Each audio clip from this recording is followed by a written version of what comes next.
Você pode até gostar de mitologia, mas não conhece todas as mais incríveis histórias dos povos antigos. Mas aqui você vai conhecer, porque nós somos os mitomaníacos.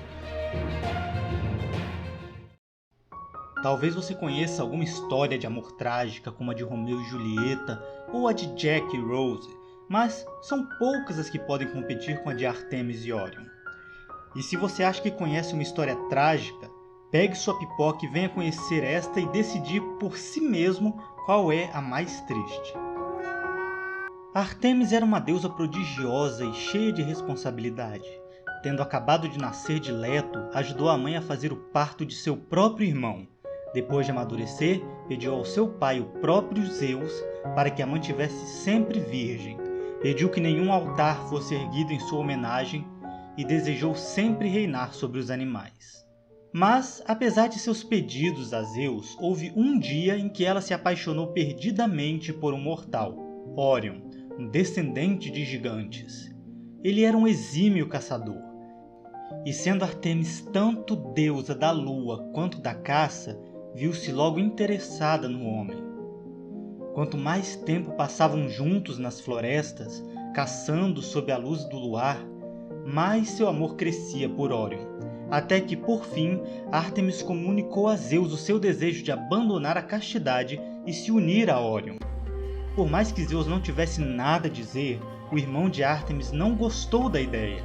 Apolo tentou dissuadi-la de casar com Órion, não apenas por considerá-lo indigno ou por se sentir enciumado da irmã, mas também porque há muitos anos os deuses e os gigantes foram inimigos mortais. Mas Artemis não queria ouvir falar no assunto. Estava realmente apaixonada por Órion e pretendia levar a união adiante. Disse que a única que poderia acabar com a união seria ela mesma.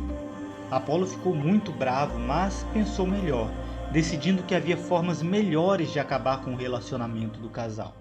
Fingindo ter se acalmado e aceitado a união entre deusa e mortal, Apolo convidou Artemis para um passeio à beira-mar. E sabendo do gosto da irmã por apostas e do seu irremediável orgulho no manuseio do arco e da flecha, Apolo indicou um ponto ao longe no mar. Daquela distância, parecia-se com uma pedra ou com o casco de uma tartaruga. Ele a desafiou a acertar aquele ponto tão distante, tão difícil de ser alcançado. Mas Artemis, segura de si, sacou o arco e nele encaixou a flecha e a atirou certeira. De hoje em diante não tocarei mais no assunto do mortal. Foi a única coisa que Apolo lhe disse antes de lhe virar as costas e ir embora. Por um momento Artemis não entendeu, até que veio a compreensão. Ela pulou na água e nadou como nunca, trazendo o corpo de Órion até a costa. Aconteceu que Apolo, usando de seus poderes divinos, moldou uma terrível criatura, um gigantesco escorpião, e o colocou atrás de Órion. O mortal era hábil, mas a carapaça do animal era impossível de penetrar. Então, Órion só pôde fugir para o mar, onde Apolo fez que as palavras de Artemis fossem verdadeiras. Apenas ela acabaria com a união. Zeus, vendo a tristeza da filha, criou duas constelações no céu, Órion e Escorpião. Sempre que Órion está no céu, Escorpião não pode ser visto, como se o caçador estivesse sempre fora de seu alcance.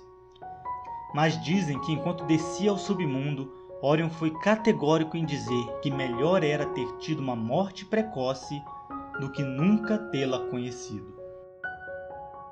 Talvez você conhecesse essa história, talvez não, mas tenho certeza que algumas das próximas você nunca ouviu falar, e outras virão com uma roupagem totalmente nova.